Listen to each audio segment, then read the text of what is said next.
For the next panel, I'd like to invite Laura Shin. She's the senior editor at Forbes and the host of the very famous podcast Unchained. She'll invite the rest of the panel. Thank you. And I will let you all introduce yourselves. We're going to be discussing legal structures, which sounds really boring, but the topic of the last panel also sounded boring, and it's obviously a very exciting topic. Okay, let's just go in order. Matt, why don't you start? Hi, Matt Corva. I'm a lawyer for a company called ConsenSys. For those of you that don't know us, we're a big company working on Ethereum. We do a lot of enterprise consulting. We do a lot of government consulting. We do a lot of public Ethereum software development, incubate a lot of projects within ConsenSys. I've been at ConsenSys for almost 2 years. I was the first lawyer at ConsenSys, which you can imagine, a company full of people rooted in crypto anarchy and overthrow the world. It's a fun place to be if you're a lawyer. So I've got an interesting perspective of people that truly want to change the world, but I've also learned that the world is not a place that immediately changes overnight, and working as a lawyer there is a lot about following the rules and doing things the right way. Hi, I'm Reuben Bramanathan. I'm Product Counsel at Coinbase. That means I look at things like what products we can offer, in which jurisdictions, to which types of customers, so everything from the types of tokens we can offer, the types of trading platforms and order types. So we look at Coinbase as a bridge between Finance 1.0 and Finance 2.0. So really our biggest priority is keeping that bridge open and allowing people to move effortlessly from fiat to crypto and between both. Hi, I'm Josh Klayman.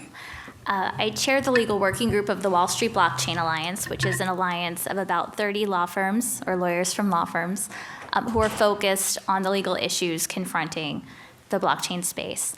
I also co-founded and co-lead Morrison & Foerster's Blockchain and Smart Contracts group, which has about 70 lawyers around the world who, among other things, focus on blockchain, smart contracts, and cryptocurrency matters. So right now, I'm very excited about token sales, also about hedge funds potentially trading crypto, and all manner of other blockchain questions. I'm Karen Ubell. I'm an attorney at Cooley here in Palo Alto.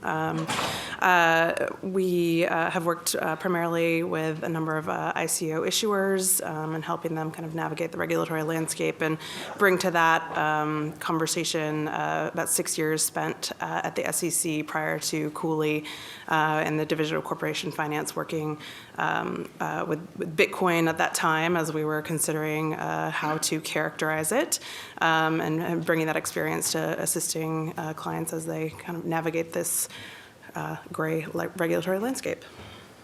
My name's Lee Schneider. I'm a financial services and technology lawyer based in New York City. I'm at a law firm called McDermott, Will & Emery. I had the honor and pleasure of working closely with Reuben on Coinbase's securities law framework for blockchain tokens, which is the project that really got me into this space. There were a number of other contributors to that, including Matt down on the other side.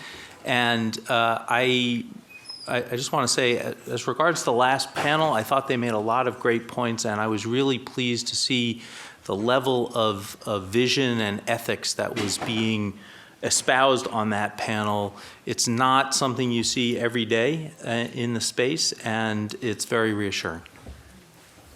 Okay, so in the minutes before starting this panel, I received an email saying that ConsenSys just announced something in a blog post. I actually brought my computer here to see if I could read it, but it's super long, so I did not get to read it. So why don't we have Matt sort of summarize what's going on?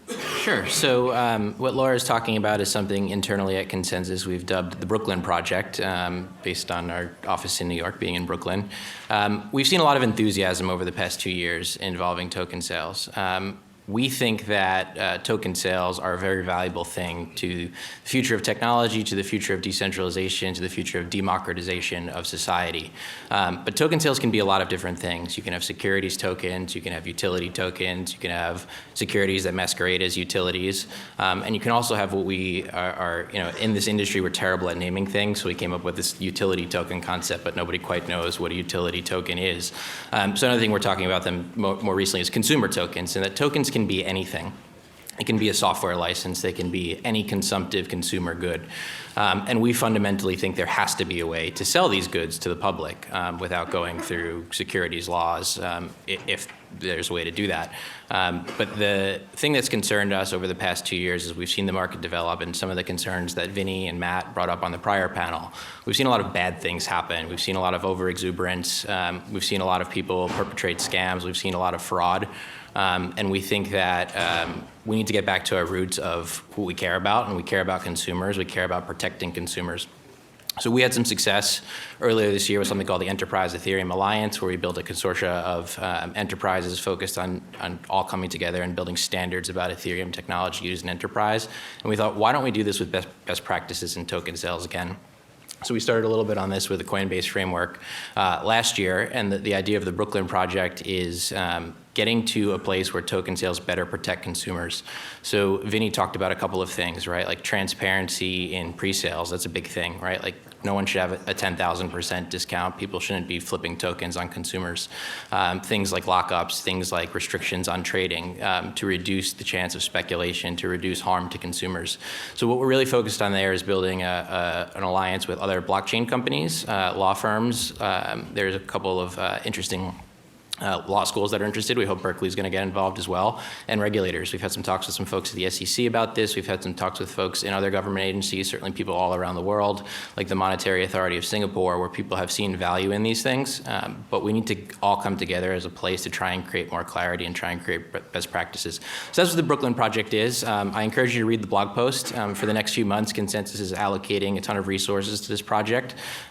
We've decided to divert attention away from token sales for the time being and get to a place where we think we can do token sales in a healthier way and a more sustainable way, and it starts with protecting the consumer.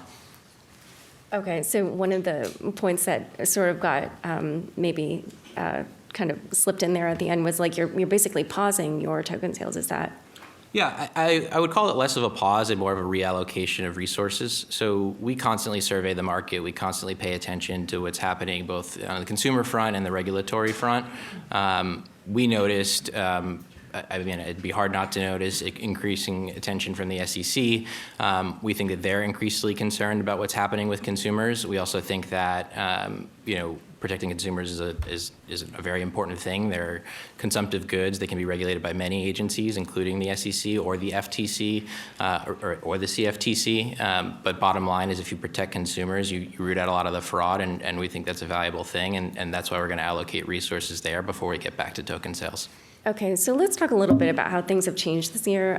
Vinny obviously sort of referenced this earlier where, there was a period like a year ago, last winter, where there might be kind of like one or two big headline ICOs a month, and then it was like one or two a week, and then it was like one or two that weren't even headline ones every hour. So even in that time, you started with this framework that you guys put together with Coinbase, and it was, kind of like thinking like, oh, how do we do this right? And then suddenly it's now this big proliferation of things that maybe don't follow that framework. So what do you think has changed? How has the legal thinking changed in the past year?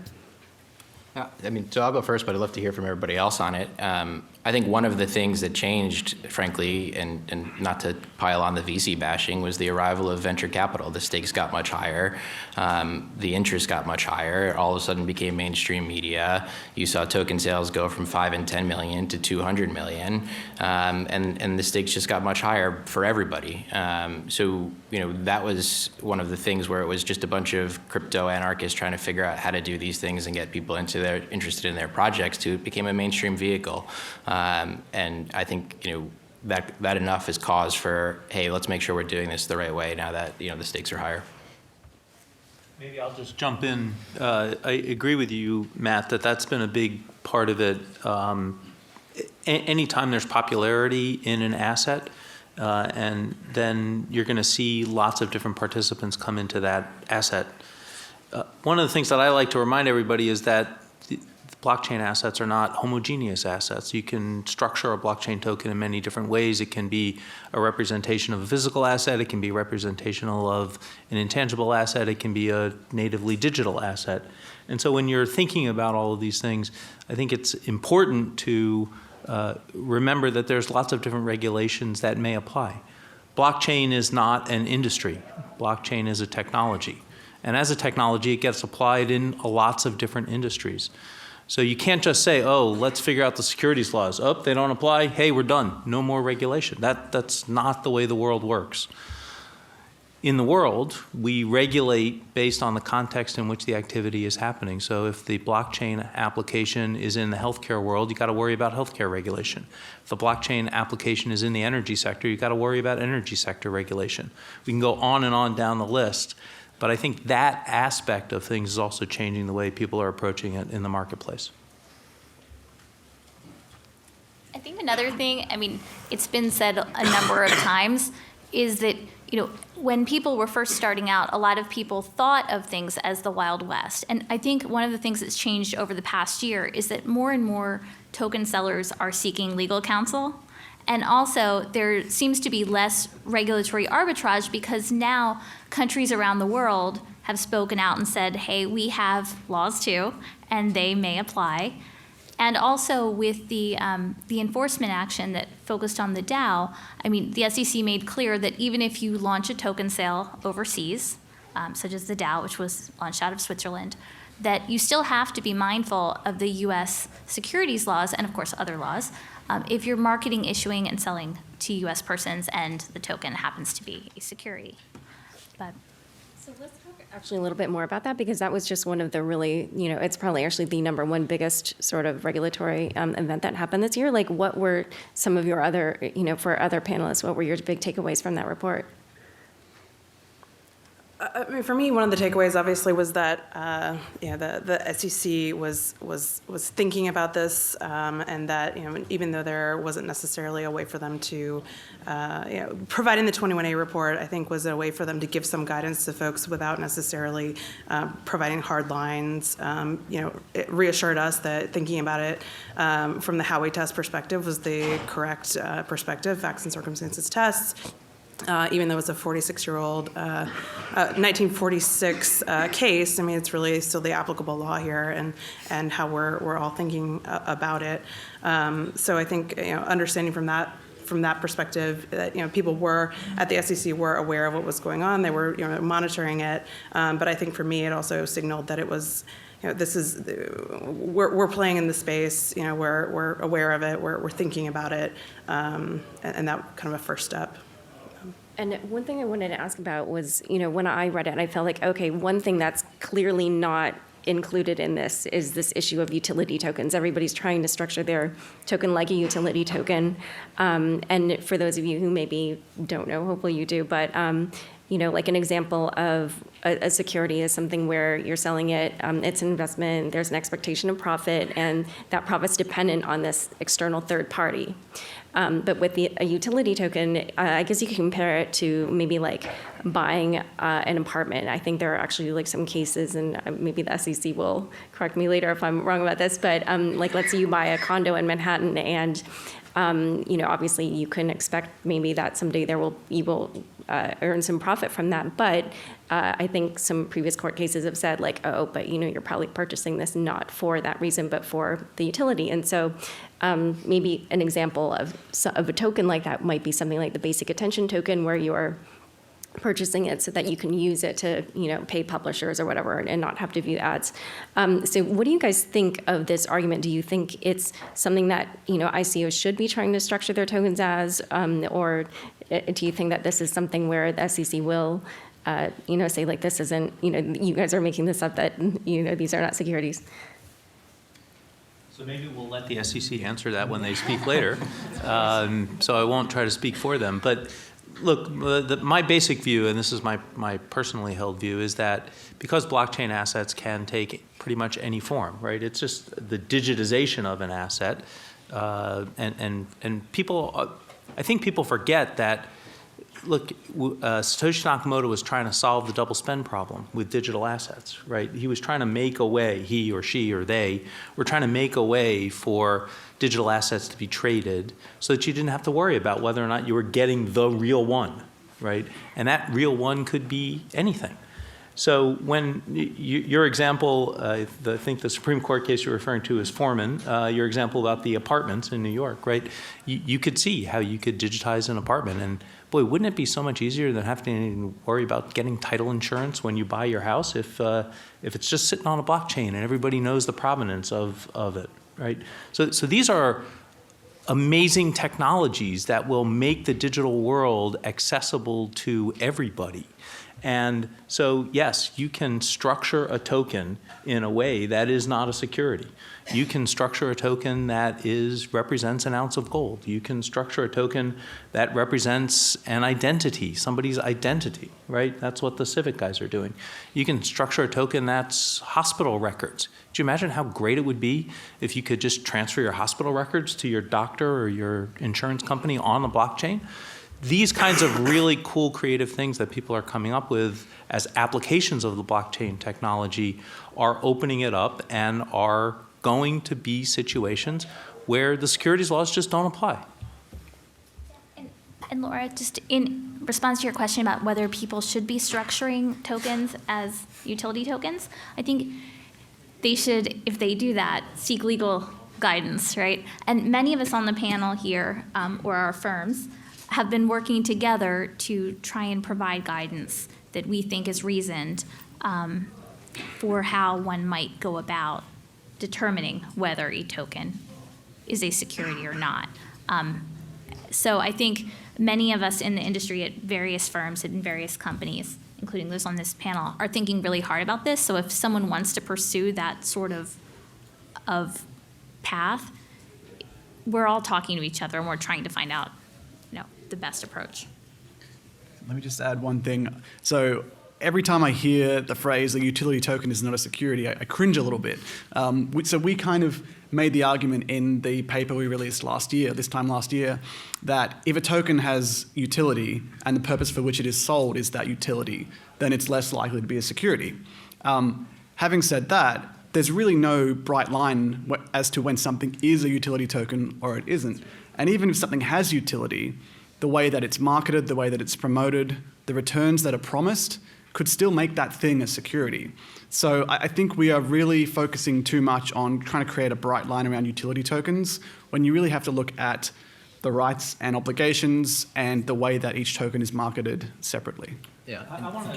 I'm sorry, Matt. I just want to take issue a little bit with something that Reuben said about the way that it's marketed. I mean, look, there are lots of things that are marketed as an investment that are not securities. And we should just be cognizant of that fact. Just because something is an investment doesn't mean it's an investment contract, which is the term of art that's used in the 33 Act and the 34 Act and is the basis on which Howey was decided. So we should just be really careful about saying, oh, hey, this is marketed as something that's going to appreciate in value. There are lots of things that, the Franklin Mint in my lifetime has marketed many coins that they say are going to appreciate in value. And I'm pretty darn sure that the SEC is not going after those guys because those are to say that those are securities. So I just want to be really cautious about that. It's a good point, but I think if you're designing a token sale and you want to create it in a way that's least likely to be a security, you're going to emphasize the potential future network value, the participation rights that you'll have in the network over any returns that you're going to see in the short term. And you do see those really sketchy ICOs saying, this thing's going to go up 200% in the next week. And I'm not saying that you should ignore that as altogether as a factor.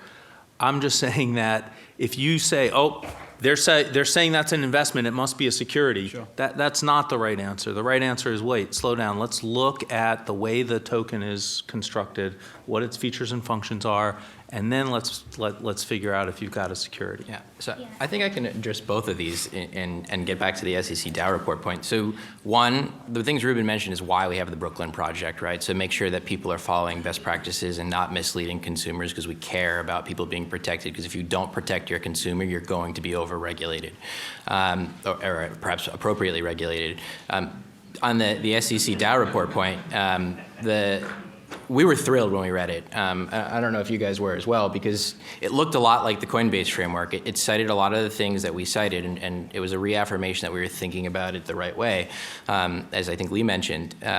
But perhaps the best thing in there, and sort of why you're seeing this as the best thing, is the SEC reiterated that in the U.S., we take a facts and circumstances approach to things. There are no bright line rules that a utility token is not a security, and a security is always, whatever it is. That's really important. As Lee mentioned, these assets are not homogenous. They're sold in different ways. And the fact that we can analyze them on a case-by-case basis is really helpful in sorting out things that are potentially unregistered securities or fraud or whatever they are from things that have a lawful purpose. Yeah, I agree with you, Matt. I think I also, agree with everyone with some of what's being said. I think manner of sale is one of the facts and circumstances, right? So it is important, to Reuben's point, but it's not the only thing, to Lee and Matt's point. So from this point, I want to switch over to the controversial SAFT. Here we are talking about here's something that's a security, and then later maybe it can be a commodity or have utility. And earlier in the previous panel, they were saying that, if you sell at the point where, it's closest to having utility, that makes it not a secure, or that's the best time to have a token sale. So I wanted to kind of get your opinion, Marco Santori, who's one of the top lawyers in the space, he wrote a paper with Protocol Labs, and they were saying basically if you're going to launch before, if you're going to do the sale before the token has utility, then that's a security. And then later, once the network is live, then it's no longer a security. And some critics were saying, oh, how can that be? That's something that's a security at one point magically turns into not a security later. So I'd like to get your opinion on this and what you think of the SAFT. I worked on the SAFT project with Marco and with Filecoin and Protocol Labs. I think that we talk a lot about the consumptive use, and I like the idea of maybe changing the nomenclature to the consumptive token or things like that. And I think that we also saw that discussion on the idea of when does the token end up in the hands of a retail user or retail holder, pushing that out to that real true consumptive use where people, we believe, are buying that for the purpose of using it to redeem for services and things like that. At that point, we applying the Howey test. I mean, it's a different analysis as opposed to when you're prior to that point. There's a lot of risk, and there's a lot of development work that still needs to be done by the founders, by the company. There's a lot of build out, and taking on that risk and relying on the idea of your founders and the company to really get that development up and running, we think factors into the Howey test in a different way. So that the SAFT, as folks mentioned, is based on the SAFE that is commonly used here, the Y Combinator SAFE. But essentially, it's an agreement for future tokens and a forward contract that's an investment contract. And again, I think in a space where there really wasn't a lot of guidance, and as you heard from our first panel, I think people really wanted to find a way to be compliant, and I think that's why there have been a lot of frameworks that have been developed and have been published in order to try and help issuers find a way to try to be compliant in the absence of any real specific guidance from regulators to hang their hat on. And this was something that we thought really navigated that in a way that made sense, and also was really consistent also with a lot of the policies behind the SEC structures, putting that risk with larger investors, sophisticated investors before the launch of the token where you can actually use it. It really fits into that idea of allocating risk in that to the folks that are able to assess that risk and bear that risk. Disclosure as well is something that we also, it's part of the SAFT process, providing that disclosure to investors so they understand, what the risks are that they're getting through. And again, we thought there was a way to align with many of the policies of the securities regulations, while also kind of helping issuers manage that risk as well. So I think first, I think what Cooley did with the SAFs and Protocol Labs was great because they started a discussion. We released an article through Cardozo Law School that has some criticisms on the SAFT. We think the SAFT is not necessarily a good thing. We don't think it's consistent with our interpretation of U.S. law. As we talked about earlier, facts and circumstances, no bright line rules. This idea that functionality is your bright line rule seems dangerous and misleading to people. As some of the people on the earlier panel mentioned, we think that the SAFT creates misaligned incentives between projects and consumers and their backers.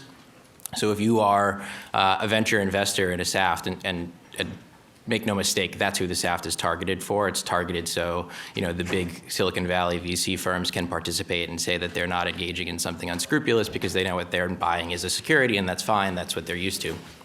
But when their only incentive then is to get a project to a token sale and they have no lockups and they can flip their tokens on the market, who's not going to do well there? The consumer. It creates misaligned incentives between projects and people, and stuff like that is what we need to look out for. It also creates a false sense of security among projects to say, like, hey, I did a SAFT, everything must be good. When again, we haven't heard that, right? We've heard facts and circumstances. And we also disagree with the functionality point. There are lots of things that have been sold throughout time before they were fully functional. By the way, what's functionality in software? Can anybody tell me when something is functional? I don't know what that means. I don't know that anybody does. Given all the bugs I have in certain software that I use, I wonder whether or not it's functional. Yeah, like Apple, right? If you have the new OS, you're probably a little worried about that. But there's somebody beloved in this geography by the name of Elon Musk, and Elon Musk just pre-sold however many Teslas that he'll deliver to you 4 years from now, and you won't have that functionality. And by the way, building a Tesla seems a lot harder than building software, as proven by the Model 3. But you can plop down $250,000 for the fastest car ever that he's saying, which is an interesting proclamation, because what will be the fastest car ever in 2020? I don't know when it's actually released. But the point is that none of this is really grounded in precedent. We haven't seen that. So it rang some alarm bells for us to start saying that this is the bright line rule. We haven't seen Elon Musk prosecuted for unregistered securities by selling Teslas before they're ready. And as far as we can tell, the only difference is that now we have a fungible market, right? There's now a secondary market for goods, and that's what blockchain enables, right? These trustless transfers. But as Lee mentioned, there'll be lots of things on the blockchain, your health records, various software licenses, right? If you can buy a Photoshop license and be able to transfer that to other people, that might create a more efficient economy. So just the idea that there's liquidity now seems scary to us to say just because there's liquidity means that everything must be speculative, everything must be an investment, and therefore we must treat everything like a security. We didn't want to jump there, and we didn't see case law that makes us jump there. We think that there's a facts and circumstances approach to everything. Just out of curiosity, I want to take the temperature of the room. Okay, everybody who does not have an opinion on the SAFT, raise your hand right now. Okay, now I'll put your hands down, and anybody who didn't raise your hand, raise your hand if you think the SAFT is a good model. Okay, that's like what, 15, 20%? And then raise your hand if you think the SAFT is a bad model. I think it's the same number of people. Okay, all right. I was curious, but what did you want to add? Go ahead. Sorry. Maybe let's just steer the conversation a little bit away from the SAFT, because although I applaud Marco and Karen and the folks at IPFS for what they did, because I think, again, it's advancing the conversation here in really important ways.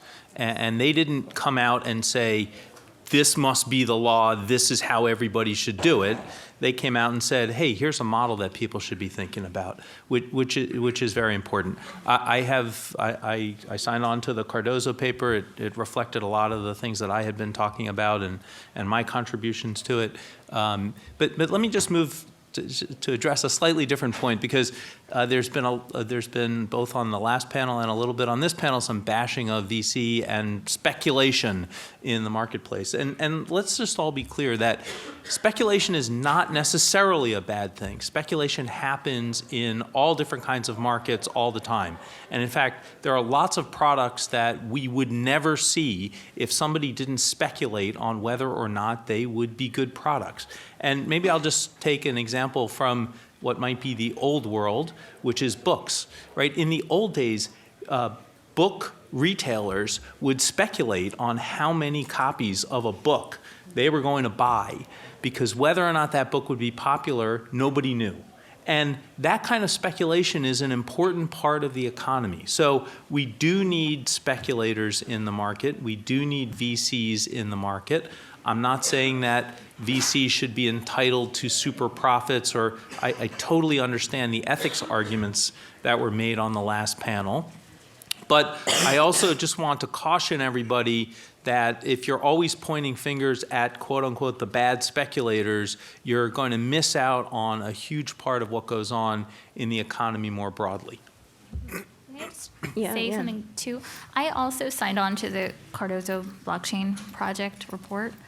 I think one thing though I want to point out here is one of the reasons that I think it was important to have a report like that is that when Cooley released the SAFT project and the white paper, as was noted, it was to promote discussion. It was to say, here's a potential viewpoint, let's build on it, let's get your reactions.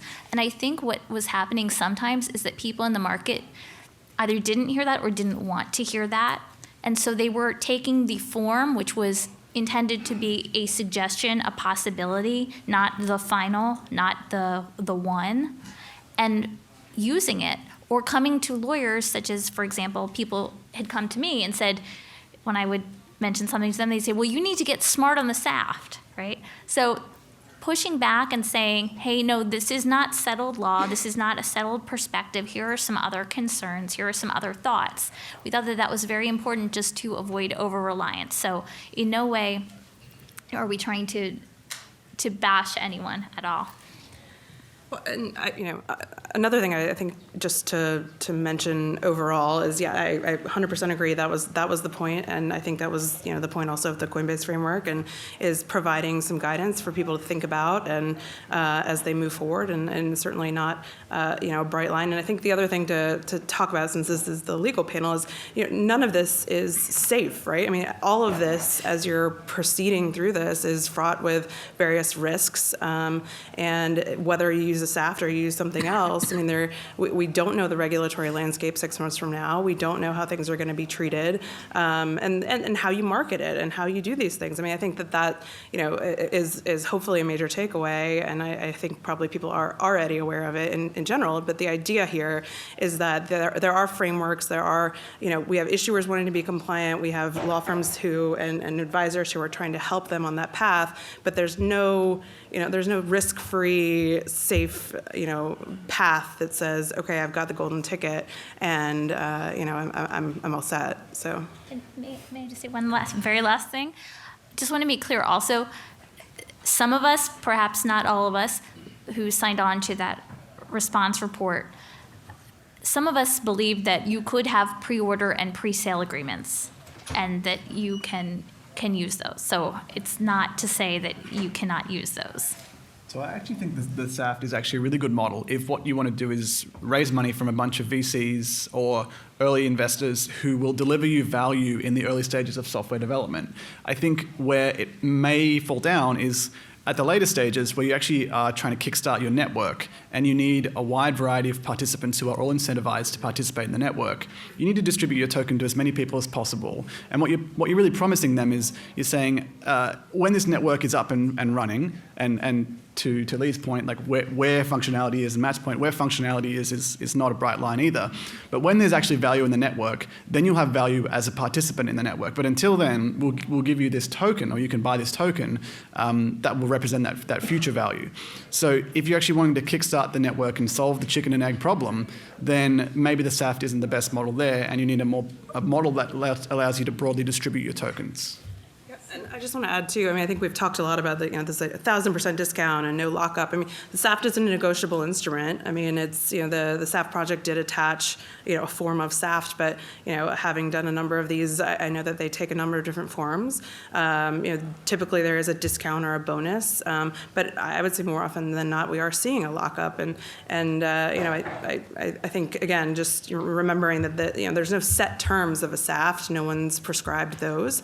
It's a negotiable an instrument that the issuer can think about the various how it's going to work for them and what things they need from the and what makes sense for them for their pre-sale investors.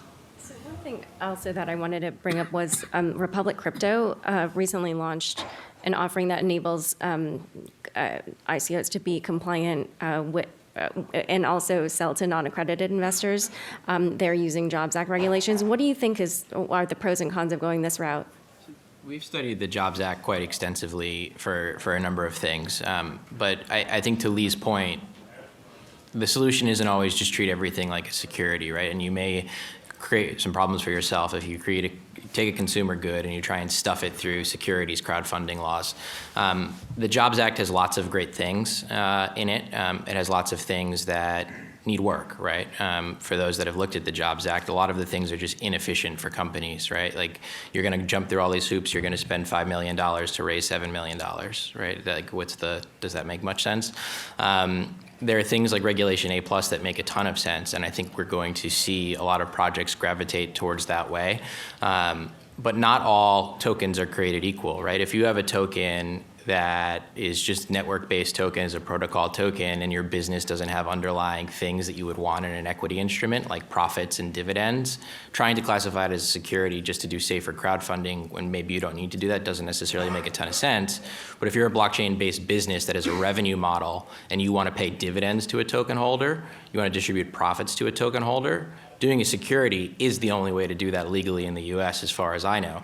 So things like A+ are interesting. The problem that you run into right now that people are trying to solve is the secondary market, right? So where can these things trade? It's not like they're going to show up on NASDAQ right away. There are projects like the T0 project and some others that are working on blockchain-based exchanges that can trade securities tokens. The good thing about things like A+ and some others is that you do get decentralization of purchasing, that you don't have this accredited investor restriction, that we're not bringing over the woes of sort of the traditional public markets where lots of VCs get rich on Snapchat and then it hits the public and the public gets hammered over the head with it, right? So there are lots of opportunities for us to do this in a better way. So let's actually quickly move through kind of the last topics here. So let's talk about legal structures. Obviously, there's like the foundation model, but then we've also got things like what Vinny's doing with Civic, or ConsenSys, where there's kind of like a more for-profit model. What do you think is the best structure for different types of tokens, and what should teams think about when they're determining that? I don't know that there is a best model, right? It really depends on, in part, the goals of the team, in part, the way they plan to structure the business, in part, the way they think they're going to best be able to get access to the marketplace. So I think there's a whole host of considerations. And what are the pros and cons of the different models? I'm sorry? What are the pros and cons of the different models? So maybe I'll just say what I think is the biggest con on, and I don't mean that in the purely pejorative sense, the biggest potential negative by using a nonprofit or a foundation, which is in most U.S. states with nonprofit laws, and I think in many jurisdictions around the world, you're not allowed to use a nonprofit to enrich other people. And so if you are giving tokens, quote unquote, for free to people who worked on the project and it's being done through a nonprofit or a foundation, you just have to be really careful about that enrichment prohibition. You might run into some governance problems too. To the list of considerations, I think tax plays a big one, because for a lot of these, offshore, non-U.S. potential structures, if you have owners of equity of the token seller that are based in the U.S. I'm not a tax lawyer, but our tax lawyers advise us that U.S. tax will still matter, particularly when you have to bring the money back in. So I think that should be a big driver, especially now that we know that many jurisdictions around the world have spoken out about having their own securities laws and frameworks. With respect in particular to the Swiss Foundation model, just to build on what was just said, one of the challenges, as I understand it, just having spoken with our Swiss counsel friends, is that part of the biggest strength of the Swiss Foundation model is one of its biggest challenges, which is that it's very hard once formed to change the purpose of that entity. That may be a good thing, that may be a bad thing. Similarly, it may be a good thing or it may be a bad thing that it's very hard for founders to get profits out of the foundation because there actually is a contribution to a foundation. There also is, as I understand it, not being a Swiss lawyer, there are some complications sometimes if you're going to have, say, a pre-order or pre-sale or SAFT agreement, that there are questions as to the enforceability of being able to bind a foundation to do something in the future. So if you say in the future the foundation will deliver to you X tokens, my understanding, again, not a Swiss lawyer, is that the most you can do is really make a recommendation to the Swiss foundation to sell those tokens. So having said all that, I agree with that. One red flag that I have seen a few times now is you have an existing for-profit company doing an ICO and bringing the proceeds of that into the existing company. So maybe they've done a seed round or an angel round, and then, oh, okay, we'll do an ICO and we'll kickstart the business that way. That doesn't make sense. You're supposed to be raising funds to be funding the development of this distributed network or this decentralized application. If you're just pulling those funds into your existing business, that's a huge conflict of interest and a huge red flag. Yeah, and I just encourage people, don't be cute, right? Like, I don't know, maybe I'm the only one. I love operating in the U.S., right? I trust our courts, I trust our laws, I trust what we can do here. We try to operate within the boundaries of that. I am here not because I love talking, despite how that may seem, but because I want to hear what the SEC has to say, right? I think we want to find a way to do this here. The last token sale we did was a Delaware corporation. We're paying U.S. taxes. We employ people in the United States.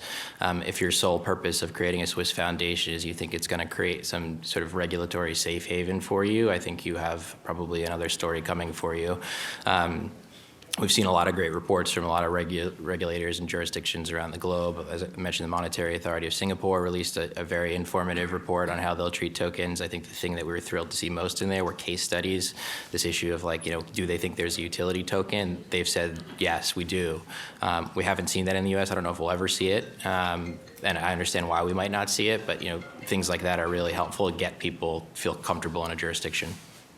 Okay, so we have only a little bit of time before we're going to do a very quick Q&A. So let's just do a lightning round where each of you maybe gives kind of like parting tips for any entrepreneurs who are thinking of doing a token sale. And anyone can start. I'd say the most important thing to do is have a really good, well thought out white paper and really have focused on what your crypto economy is. Without all of that stuff, it's really hard for us to do the legal analysis. It's going to be hard for lawyers in other countries to do the legal analysis. It's going to be hard for tax accountants to do the tax analysis and help you with your structuring and all that other stuff. So if you come to the lawyers to create something for you, I think you're going to be disappointed in the results. I would agree with that, and I think as part of that white paper process is really having a clear understanding of what the technological development pieces are going to be for you. Do you have the current resources? What do you need to get there? What's your timeline? And those are the things that are going to help your lawyers and your other advisors assist you in navigating through. I think to that I would add finding the right team outside of your individual entity. That could mean your legal team of hopefully people who are experienced in the space, also people who can help you do things like KYC, AML, accredited investor checks if that's something that you're going to do. If you're going that route, people who can audit your smart contract, look at your white paper and make sure that it's readable. And slightly different direction, I think it's important to keep in mind the distinction between protocol and infrastructure level projects and then application level projects. I think we're still so early in the space where we need protocol development. We need infrastructure like exchange, identity, reputation, all these things lower down in the stack before we can really build the applications that blockchain technology promises. I think so many of these decentralized app projects are kind of like a train rolling along, trying to build the railroad in front of them as they go along. And I think that coincidentally, some of the protocol and infrastructure level projects are more likely to have utility than some of the applications. One, hire a good lawyer. 2, Lee, I'm going to steal your line since you didn't say it. Don't commit fraud. Number 1. And 3, build a good team around you. For a lot of people that are first-time entrepreneurs or even second-time entrepreneurs, the thought of having, $10, $20, $30 million in a bank account overnight leads to a phenomenon I like to call token fever, where rational people make very irrational decisions, all in the name of selling a token. Having a good team around you, good legal team, good advisors, will keep you on the right track and keep you on the right side of the law. Okay, so we've got like 1 minute maybe for one question. Why don't you go? Oh.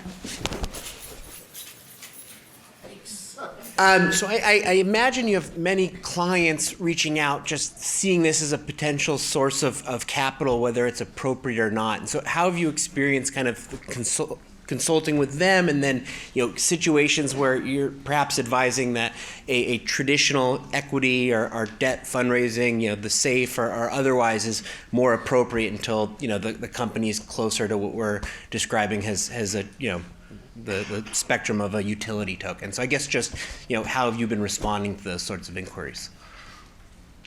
Yeah. Patiently. Yeah, right. Yeah, I mean, obviously, we get a lot of inquiries with people that think this is a quick, fast cash opportunity.